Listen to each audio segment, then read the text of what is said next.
দার্জিলিং প্রেমীদের কাছে একটা ভালো খবর, দার্জিলিংয়ে ঘোরার বেস্ট 10টা জায়গার মধ্যে একটা হচ্ছে টাইগার হিল, যেটা ভোর 4টের সময় উঠতে হয়। ঠান্ডার মধ্যে গাড়িতে করে যেতে হয় দার্জিলিং থেকে। এর সানরাইজ সূর্যোদয় মানুষকে অনেক আনন্দ দেয়। দারুণ উপভোগ্য একটা সূর্যোদয় দেখা যায় দার্জিলিংয়ের। এর সোনালী সূর্যোদয় মানুষকে একদম উম, কি বলা যায়, খুব সুন্দর, মানে একটা মনোরম প্রাকৃতিক আহ, নিদর্শন।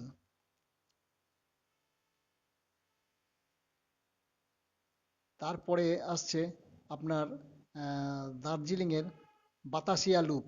বাতাসিয়া লুপ হচ্ছে দার্জিলিং ট্রেনটা ওখানে রাউন্ড মারে, একটা ঘোরে, দারুণ চক্র, একটা টয় ট্রেনটা ঘুরে ঘোরে, দারুণ সিনারি এবং দেখতে দারুণ লাগে। পাহাড়ের টপে বাতাসিয়া লুপ, খুব সুন্দর মনোরম প্রাকৃতিক পরিবেশ।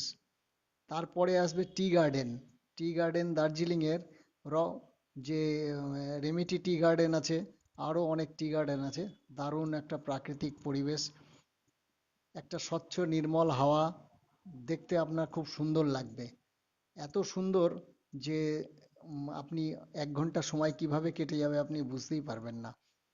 তার পরবর্তীতে আসছে দার্জিলিংয়ের টয় ট্রেন, ঘুম স্টেশন। এই দার্জিলিংয়ের টয় ট্রেন পাহাড়ের রানী বলা হয়। এই দার্জিলিং টয় ট্রেনে আপনি ঘুম স্টেশন থেকে দার্জিলিং পর্যন্ত আসবেন, খুব সুন্দর লাগবে। বুকিং করে ট্রেনে উঠতে হয়।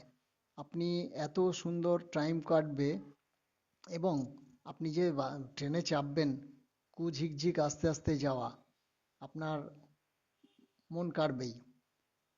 তারপরে জাপানি শান্তি স্তূপ, এটা একটা বৌদ্ধ মনিস্ট্রি, বৌদ্ধ মন্দির। এই শান্তি স্তূপের অসাধারণ কারুকার্য।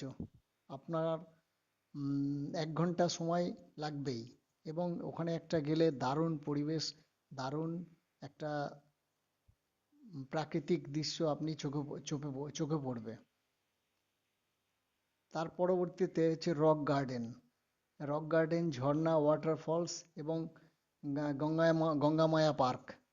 গঙ্গামায়া পার্ক, রক গার্ডেন, এই যে ঝর্ণা, ফলস, এতে আপনাকে ঘুরতে ঘুরতে কিভাবে সময় কাটবে আপনি নিজেই বুঝতে পারবেন না।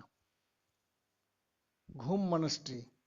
ঘুম মনাস্ট্রি একটা বৌদ্ধ মনাস্ট্রি এবং বুদ্ধ মূর্তি, সবথেকে উঁচু বৌদ্ধ মূর্তি দার্জিলিংয়ের।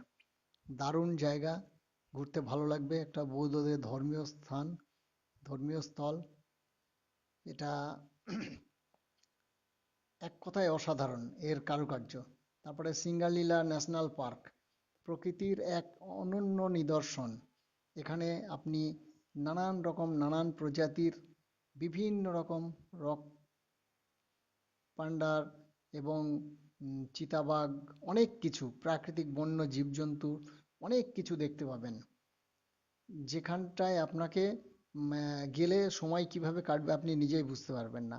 একটা প্রকৃতির মধ্যে হারিয়ে যাওয়া, এত সুন্দর জায়গা। পরবর্তীতে হচ্ছে মিরিক। মিরিক একটা বাংলা সিনেমার, হিন্দি সিনেমার শুটিং স্পট। এই যে ঝিল, অসাধারণ এর ঝিল চারিধারটা। মিরিক যাওয়ার, দার্জিলিং থেকে ফেরার পথে ম্যাক্সিমাম ট্যুরিস্টরা মিরিক পরিদর্শন করে। মিরিকে একবেলা সময় কাটানোই যায়। মিরিকের ঝিলে বোটিং এবং মিরিক একটা ফুলের নানান রকম সমাহার। মিরিকটা এক কথায় অসাধারণ, এক কথায় অসাধারণ। শেষে কাঞ্চনজঙ্ঘা ভিউ, ঠান্ডা বরফে ঢাকা কাঞ্চনজঙ্ঘা ভিউ। কাঞ্চনজঙ্ঘা ভিউ দার্জিলিংয়ের টপে থাকবে, একটা সাদা বরফ